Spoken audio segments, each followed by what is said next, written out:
hadesII is one of the best games of 2025, full stop. And yet, with all of the games that have come out this year, it feels like hadesII has somehow already faded into the background.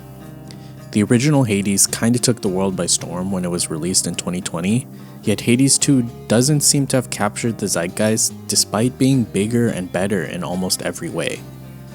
I think hadesII is suffering from what I'm calling the Tears of the Kingdom problem. Let me explain. Tears of the Kingdom is a bigger, better, more refined version of Breath of the Wild. Bigger world, more enemies, deeper systems. And yet, when I think back to the cultural conversation around that game, it feels like it just kind of came and went. Sure, there was a ton of hype at launch, but compared to Breath of the Wild, a game that was celebrated and dominated conversations for years, Tears of the Kingdom feels, dare I say, forgotten? And I get it, at the time Breath of the Wild was a groundbreaking step in the Zelda series with its bold, new, sandbox-style open-world formula. But Tears of the Kingdom was also everything I wanted as a sequel. It took Breath of the Wild's winning formula and made it even better. Yet despite being such a successful sequel, it feels like it's quickly faded. So what is the Tears of the Kingdom problem? Well, it's a phrase that I'm using to describe sequels that are improved in almost every way, yet get a fraction of the attention because it just feels like more of the same. When a sequel perfects a formula instead of reinventing it, it feels like people just glance at it and move on to the next shiny thing. Also, there's a distinction here from other sequels like Spider-Man 2 or God of War Ragnarok, which have strong narrative hooks that pull you in. You play the sequel because you want to see what happens next in Kratos and Atreus' story. You want to see how Venom plays into Peter Parker's journey. The narrative momentum drives interest in the sequel even if the gameplay is familiar. But Tears of the Kingdom, I hope this isn't controversial to say, but for the vast majority of players, even if they enjoyed the story of Breath of the Wild, that probably wasn't the main reason they were excited to play the sequel. Without that narrative pull, it's easy for most people to look at a sequel and just say, oh, that's just more of the same game. And I feel like that's exactly what's happening to hadesII. For those unfamiliar, the original Hades released in 2020 and quickly became a tentpole title in the roguelike genre. It's a game where you play as Zagreus, the son of Hades, and do repeated runs through the underworld, fighting through rooms of enemies while collecting boons from the gods of Olympus that modify your abilities. The way it weaved its art style, music, and characters with its fast-paced, addicting gameplay was so good. It was one of those rare games that felt like it found a winning formula right out of the gate.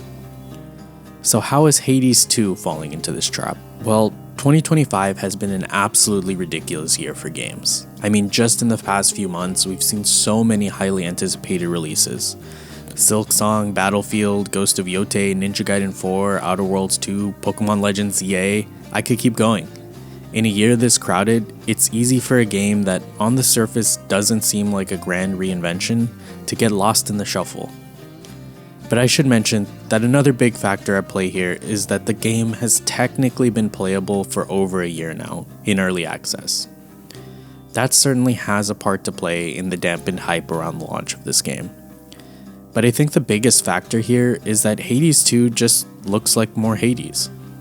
Pretty similar to how people dismiss Tears of the Kingdom as just more Breath of the Wild. But here's the problem with that argument. I think that more Hades should be celebrated. I mean, we're talking about one of the best roguelikes ever made. That shouldn't be a knock against it. That should still be exciting. But the thing is, if you've sunk as many hours into hadesII as I have, you quickly learn that this isn't just more Hades, it actually evolves the formula in some pretty significant ways. When you first start playing hadesII, it can feel very familiar. The world, combat, and structure are initially very similar to the original, and for the first few runs, it absolutely feels like playing more Hades. Of course, that isn't necessarily a bad thing, but then as you keep playing, you start to unlock different mechanics and systems that set the game apart from the original. Like unlocking the new hex system in the game, which kinda acts like an ultimate ability with its own dedicated upgrade path. It adds another dimension to the combat and adds even more build variety. It's not revolutionary on its own, but it's an example of Supergiant taking what's worked and adding meaningful depth. For me, the moment when the game really clicked and where I realized this game was more ambitious than I originally thought was when I unlocked the surface path. That moment when the game opens up and reveals this entire second path through completely new environments, it felt like discovering the depths in Tears of the Kingdom.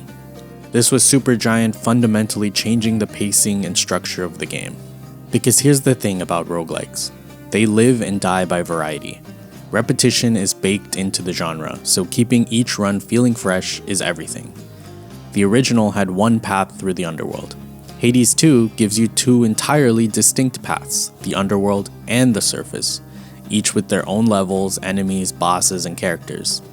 That's not just more content, that's a structural evolution that helps keep the game feeling fresh. But the changes go even deeper than that. The level design itself has been completely reworked.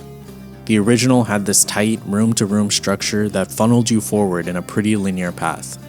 Hades II opens things up. The city of Fafir on the surface is a perfect example. The level sprawls out in front of you and you get to choose which encounters to tackle and in what order. You can see multiple boons available and decide which path you want to pursue based on your build. And this matters so much because it gives you way more control over your build in a given run. One of the biggest pain points in roguelikes is feeling like you're at the mercy of RNG. You can have a run completely derailed because the game didn't give you the boons you needed for your build. Hades II doesn't eliminate RNG, that's of course still core to the genre, but it gives you more agency. You can steer your runs towards specific synergies instead of just hoping the game cooperates. That extra layer of control makes each run feel more intentional, like you're actually building something rather than just reacting to whatever the game throws at you. The gameplay loop is just as addictive as the original, but it feels like there are a number of mechanics and design decisions here that make the game meaningfully better than the original. And that's exactly how I feel about Tears of the Kingdom. It's a sequel that perfects a formula instead of reinventing it. And especially in a crowded year, it's easy for people to overlook and forget about it. But that dismissal misses two critical things. One, quote-unquote more Hades undersells just how incredible that original formula was. And two, Hades 2 actually does evolve that formula in meaningful ways, even if it just doesn't look like it at first glance. Few games ever achieve the level of excellence that Hades 2 has reached across the board. The gameplay is fantastic, the art style is eye-catching, every character, every environment bursts with personality, the voice acting is excellent, the music is phenomenal, the writing is sharp. This game elevates what was already one of the best roguelikes ever made, and I think it's easily one of the best games of 2025. So if you haven't played Hades 2 yet because it flew under your radar in the stacked year, or because it seems like it's just more Hades, I'm telling you, don't sleep on this. Give it a shot. And if you somehow haven't played the original Hades either, start there because that game is still a masterpiece, and having both of these experiences is something special. But that'll do it for this video. Thanks for watching, and I'll see you in the next one. Cheers.